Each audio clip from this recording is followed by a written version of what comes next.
Do you miss the future? Mark Fisher interviewed. In 2002, on the band's debut single Losing My Edge, LCD's Soundsystem frontman James Murphy sang of borrowed nostalgia for the unremembered 80s.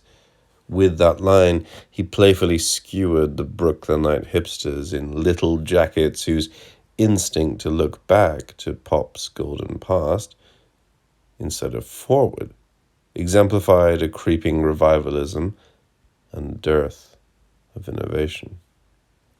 As electronic music stumbled into the background to become the banal Eurodance backing track for the noughties pop star, or dived underground to simmer, dubstep, grime, rock went retro with the garage rock post-punk revival. And so it continues. Retromania is everywhere, and like the Ouroboros choking on its own tail, the recent past is continually being regurgitated. But don't blame the hipsters. For author, critic, and theorist Mark Fisher, the absence of a culture that can be clearly identified as belonging to the 21st century is best examined in tandem with the major political shifts which began in the 1980s. In his last book, Capitalist Realism, Fisher argued that the limiting horizons set by neoliberal society mean it is now easier to imagine the end of the world than the end of capitalism.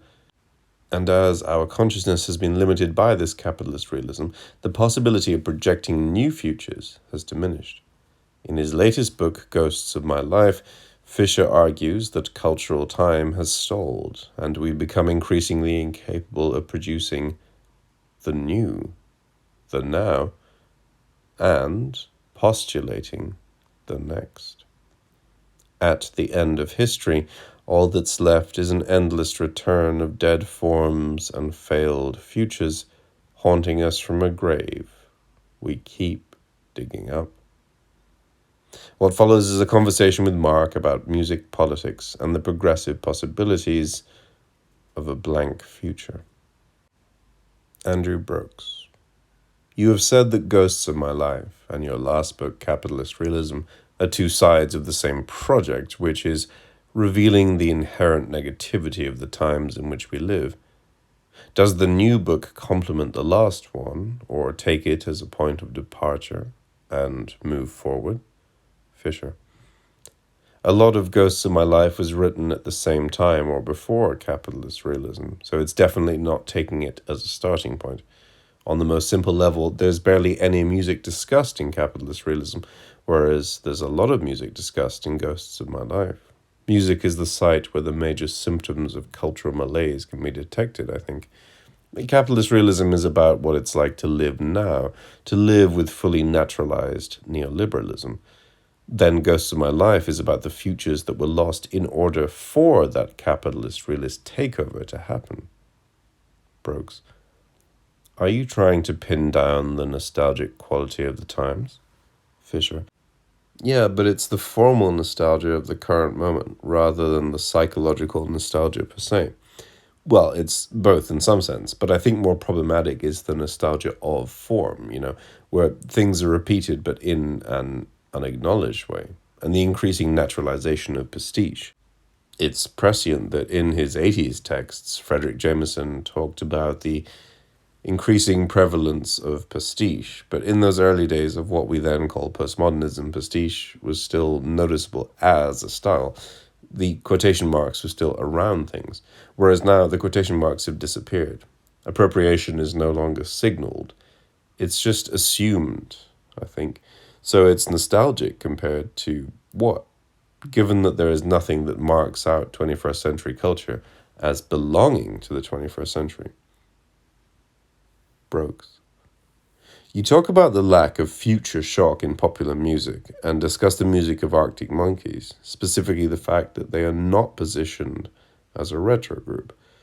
Could you expand on the concept of future shock and the significance of retro? Fisher.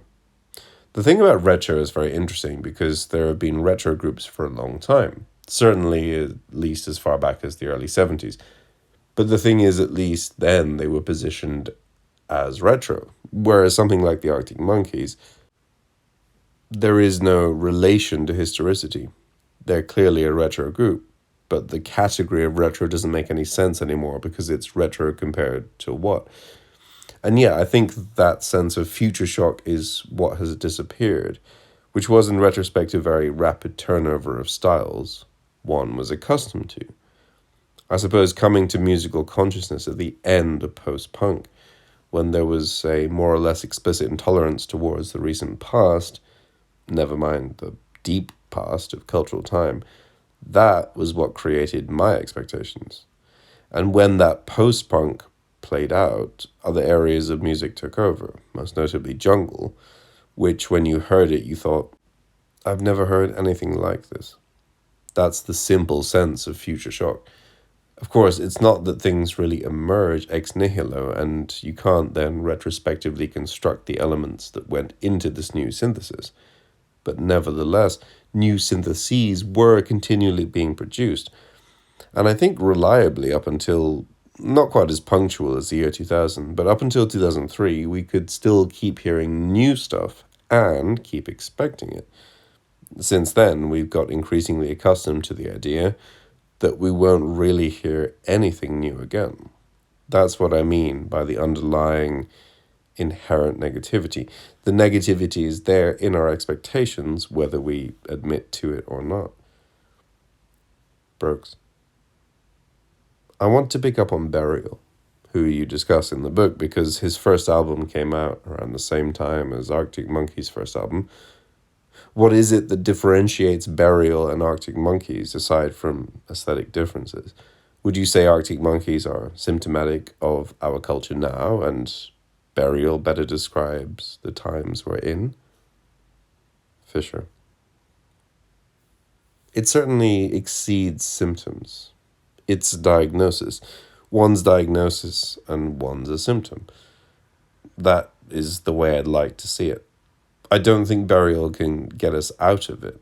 Nobody could get us out of this, but it is to do with an awareness of time, I think. Whereas Arctic Monkeys airbrush cultural time out and appeal to this endless return and timelessness of rock. For me, what's significant about Burial is a relationship to the near past, a relationship to what Simon Reynolds called the hardcore continuum of the British dance music underground, passing from jungle to garage to two-step. There was a sense of returning to that only a few years later, but returning to it and not being able to continue it. A sense of returning to the collective euphoria of the 90s from the perspective of a much bleaker 21st century, really. So I think Burial highlights the kind of broken time of the 21st century. The crucial thing is, the futures that we expected in the 20th century have failed to happen, and the perspective must come from that.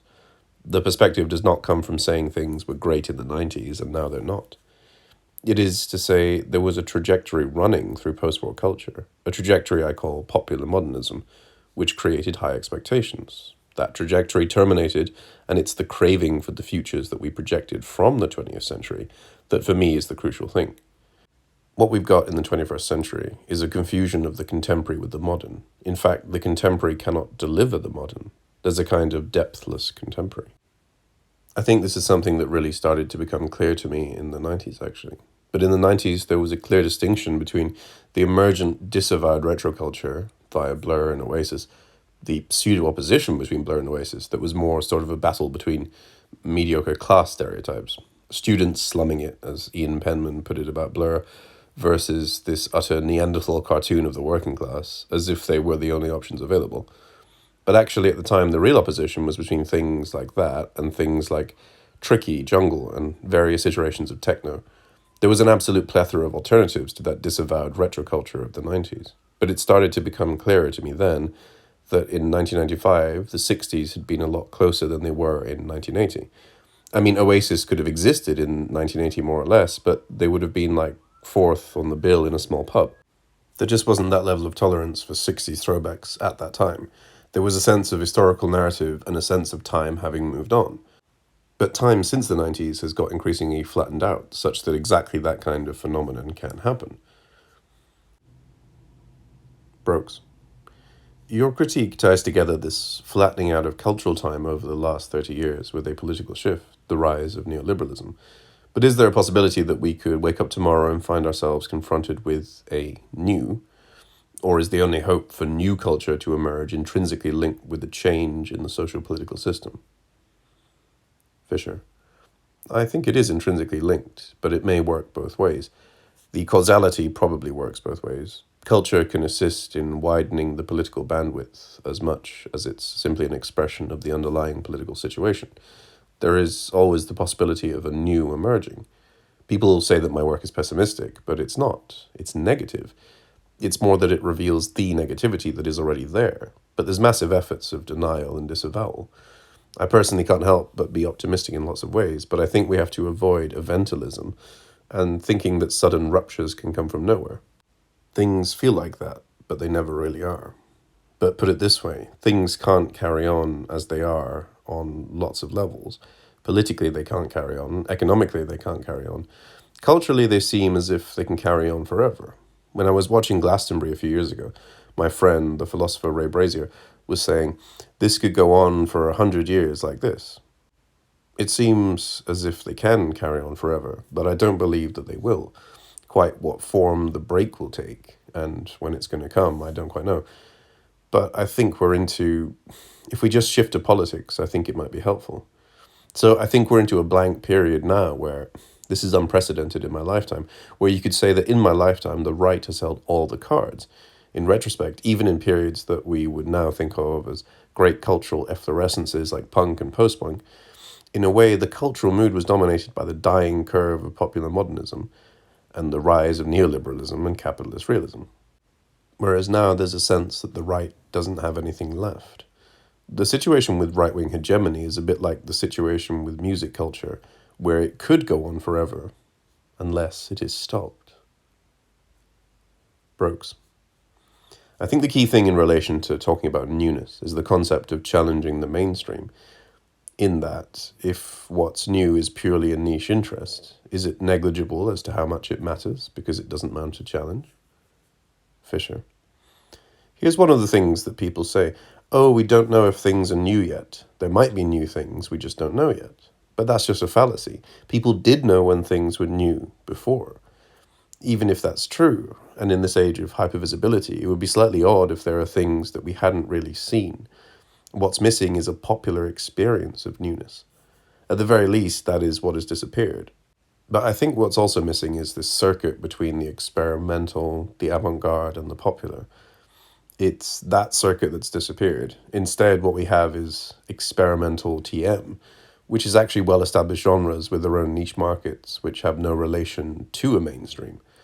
And despite the network propaganda, the mainstream still exists, but in a more unchallenged way than previously.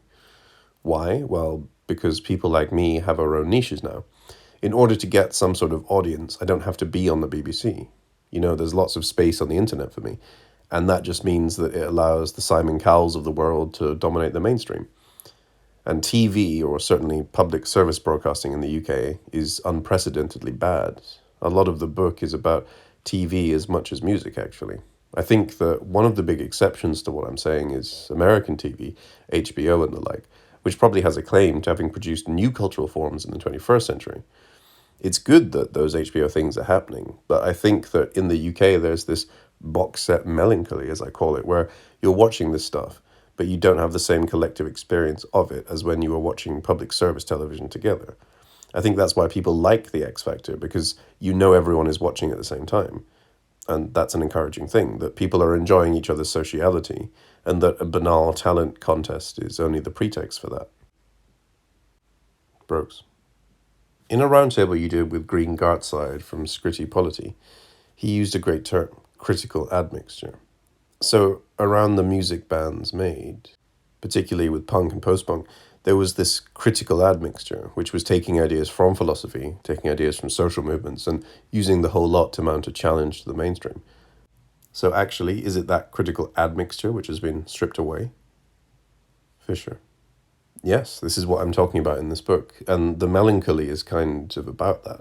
That critical admixture is what formed me.